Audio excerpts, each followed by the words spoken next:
కేంద్ర మంత్రి కిషన్ రెడ్డి బస్తీ పర్యటనలో భాగంగా ఈరోజు సనత్ నగర్ నియోజకవర్గంలో పర్యటించారు.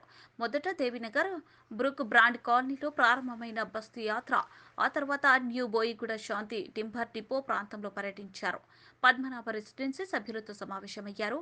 ఈ సందర్భంగా వివిధ సంక్షేమ సంఘాల సభ్యులు కూడా కేంద్ర మంత్రిని కలిశారు. బస్తీ పర్యటనలో కేంద్ర మంత్రికి స్థానికులు సాదరంగా స్వాగతం పలికారు. పెద్ద సంఖ్యలో మహిళలు, కాలనీ ప్రజలు తరలివచ్చారు. కాలనీలో నెలకొన్న పలు సమస్యలను బస్తీ వాసులు కేంద్ర మంత్రి దృష్టికి తెచ్చారు.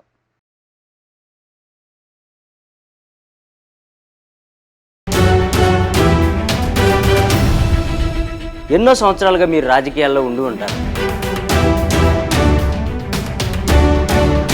ఎన్నో కష్టనష్టాలు కోర్చి ప్రజల్లో నిలబడుంటారు. సామాన్య ప్రజలకి కొండంత అండగా ధైర్యాన్ని ఇచ్చుంటారు. నిజమైన ప్రజానాయకుడిగా ఉండవలసిన మీరు సామాన్యుడిగానే ఉండిపోయారా? ఒక ప్రజానాయకుడిగా త్వరగా ఎదగాలనుకుంటే S4 టీవీ న్యూస్తో కలిసి నడవండి, కలిసి గెలవండి. ఆసక్తి గలవారు సంప్రదించాల్సిన phone number 9100009277. Email address s4tvnews@gmail.com.